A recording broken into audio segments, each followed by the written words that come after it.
Oke, kita lanjutkan ke materi selanjutnya ya, elemen human factor. Kalau sebelumnya kita udah mempelajari tentang pengertian human factor dan apa sih pentingnya human factor itu. Nah, di sini kita mempelajari elemen-elemen yang mempengaruhi human factor. Nah, ini seperti yang kita bahas di akhir pertemuan kemarin, ada 10 elemen ya. Yang pertama itu psikologi klinis, psikologi eksperimen, antropometri, ilmu komputer, ilmu kognitif, keamanan, ilmu kesehatan, psikologi organisasi, psikologi pendidikan, dan teknik industri. Nah, ini nanti kita bahas satu-satu. Nah, ini mulai dari psikologi klinis dulu ya. Psikologi klinis itu meliputi pembelajaran tentang tujuan untuk memahami seperti itu, dan lebih berfokus kepada kesehatan mental ya. Seperti itu. Psikologi klinis ini untuk membantu individu atau pekerja di bidang penerbangan ini dapat mengendalikan stres mereka, dapat menerima kritikan dari rekan kerja setempat, dapat mengaktualisasi diri mereka sendiri. Nah, seperti itu. Ini contohnya ada emotional issue, trauma misal bagaimana dia saat bekerja di perusahaan itu dia melakukan kesalahan. Nah, orang tersebut bisa merecovery nggak dari kesalahan tersebut, atau malah semakin terbebani dengan kesalahan yang pernah dilakukan. Nah, contohnya sih seperti itu. Nah, lanjut ya. Psikologi eksperimen. Ini psikologi yang lebih ke berdasarkan pengalaman ya. Ini proses yang meliputi belajar, sensasi, persepsi, performansi, motivasi, memori, bahasa, pemikiran, dan komunikasi. Seperti contohnya bagaimana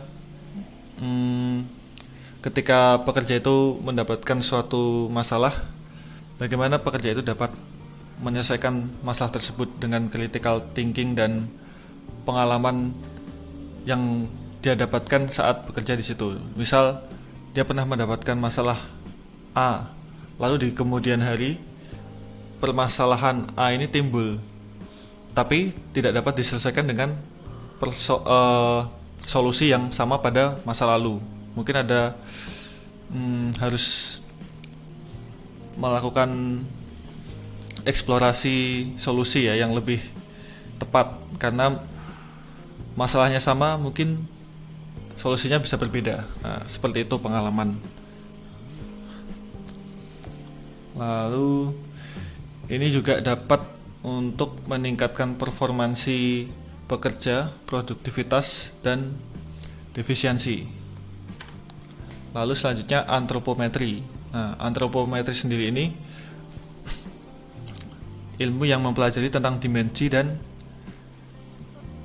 kemampuan tubuh manusia. Ini sangat penting juga ya. Kalau saya sendiri di teknik industri itu belajar ergonomi. Nah, ergonomi itu ada materinya antropometri, atau mempelajari dimensi bagian tubuh manusia, atau secara kasarnya ukuran-ukuran yang standar manusia. Seperti itu. Nah, ini contohnya semisal ada orang dengan tinggi 180 cm dan berat 90 kg.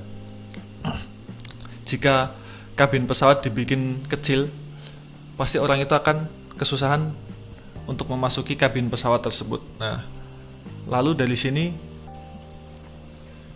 ini adalah tugas dari teknik industri ya, tapi sepertinya teknik-teknik lain juga pasti mempelajari seperti ini.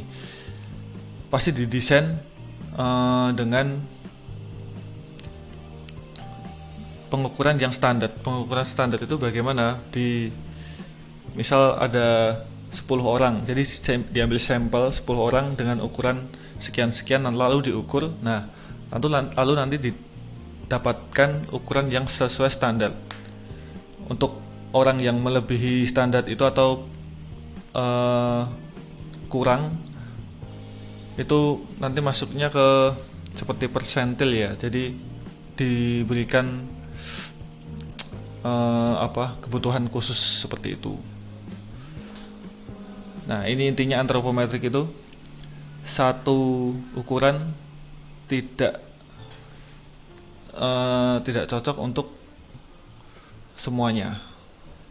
Seperti itu.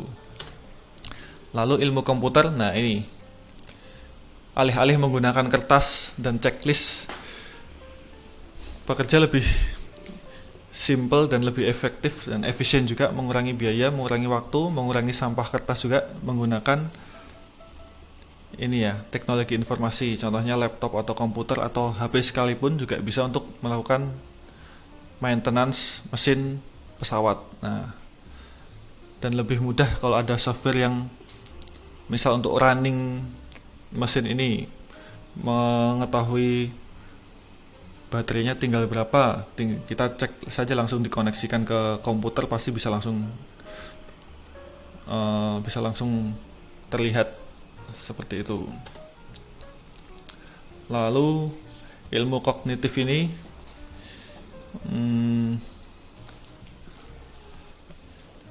adalah meliputi informasi seperti persepsi, bahasa, alasan, dan emosi. Ini hampir sama seperti tadi ya, yang psikologi psikologi eksperimental. Ini bagaimana pekerja nanti melakukan pengambilan keputusan dalam menghadapi suatu masalah. Pasti setiap pekerja memiliki sudut pandang yang berbeda ya. Nah, seperti itu sih, lebih ke behavior masing-masing orang, seperti itu. Lalu keamanan. Keamanan pasti ada seperti ini. Senior manajemen komit untuk continue memperbaiki keamanan. Mengevaluasi efektivitas dari implementasi strategi bencana. Lalu ada safety promotion, itu seperti melakukan training tentang bahaya kecelakaan, terus pelatihan tentang keamanan di lingkungan kerja. Lalu safety risk management ini hampir seperti safety promotion tadi, ini untuk mengidentifikasi bahaya-bahaya apa saja sih yang dapat terjadi di lingkungan kerja, seperti itu.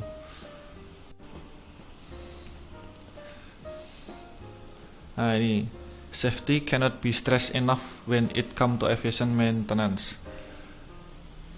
Keamanan di maintenance penerbangan atau perawatan penerbangan ini tidak bisa dibikin jelimet ya, atau stres ya. Pasti nanti pekerjanya juga akan stres dan malah bisa menimbulkan kecelakaan yang tidak diinginkan. Jadi lingkungan kerjanya harus dibikin senyaman mungkin. Lalu selanjutnya, nah, jika alih-alih terjadi kecelakaan atau pekerja mengalami suatu kecelakaan, ini bagaimana perusahaan itu akan membantu pekerja tersebut untuk mendapatkan rehabilitas atau pengobatan. Nah, seperti itu. Maka diperlukan juga ilmu kesehatan atau adanya dokter pribadi di suatu perusahaan tersebut. Nah, psikologi organisasi ini lebih ke seperti aturan perusahaan. atau aturan organisasi, lalu bagaimana seleksi penerimaan karyawan, lalu pelatihan dan pengembangan, lalu ada pengembangan lingkungan kerja yang produktif itu seperti apa. Lalu juga semisal ada pekerja yang performansinya bagus nih di bulan X, nah nanti mendapatkan reward seperti apa, atau pekerja yang tidak tidak perform nanti akan mendapat punishment apa, itu sepenuhnya dari organisasi atau perusahaan tersebut menentukan bagaimana. Lalu juga memperlakukan semua pekerja atau karyawan itu sama. Jadi misal ada manajer itu ya jangan terlalu semena-mena dengan karyawan yang levelnya kelas bawah. Jadi kalau bisa unsur kekeluargaan itu sangat penting keberlangsungan perusahaan. Lalu psikologi, pendidikan psikologi ini seperti lebih ke bagaimana sih orang itu belajar pada umur yang berbeda. Kalau yang menurut sumber yang referensi yang saya gunakan, setiap orang itu memiliki waktu dan masanya yang berbeda ya. Pasti di perusahaan nggak ada yang sama. Jadi bagaimana sih kita menghadapi rekan kerja yang memiliki pemikiran-pemikiran yang berbeda, lalu pendidikan-pendidikan yang berbeda itu seperti apa. Nah, pastinya di perusahaan sendiri juga sudah ada tim yang mengevaluasi seperti itu. Jadi nanti di perusahaan itu tidak ada gap atau pengelompokan. Saya inginnya sama yang X, saya inginnya yang kelompok B, seperti itu. Jadi biar berbaur dan dapat bekerja dengan baik. Oke, lalu yang terakhir, teknik industri. Teknik industri sendiri ini lebih ke perancangan dan continuous improvement ya, lebih. Nah, misal teknik industri ini bisa masuk ke bagian operation engineer and management atau SCM. SCM itu seperti misal di perusahaan penerbangan pasti kan ada pengadaan barang. Nah, itu pasti apakah pengadaan barangnya sudah baik, itu nanti tim dari teknik industri bisa melakukan evaluasi di bagian itu. Lalu juga bisa melakukan di bagian keamanan. Nah, keamanan dan keselamatan kerja itu nanti juga bisa masuk ke situ. Lalu ke bagian information engineering, bagaimana sistem IT-nya sudah baik atau belum, apa yang perlu diimprove. Lalu product design dan development, ini bagaimana produk yang dihasilkan oleh perusahaan itu sudah baik atau belum. Misalkan perusahaan penerbangan ya nanti pelayanannya itu sudah maksimal atau belum. Lalu pembelian tiket itu seperti apa, seperti itu. Nah, sekian saja pertemuannya. Nanti kalau ada yang ingin ditanyakan bisa lewat grup, atau kalau nanti ingin kelas online ada yang masih kurang jelas, kita agendakan. Oke, terima kasih.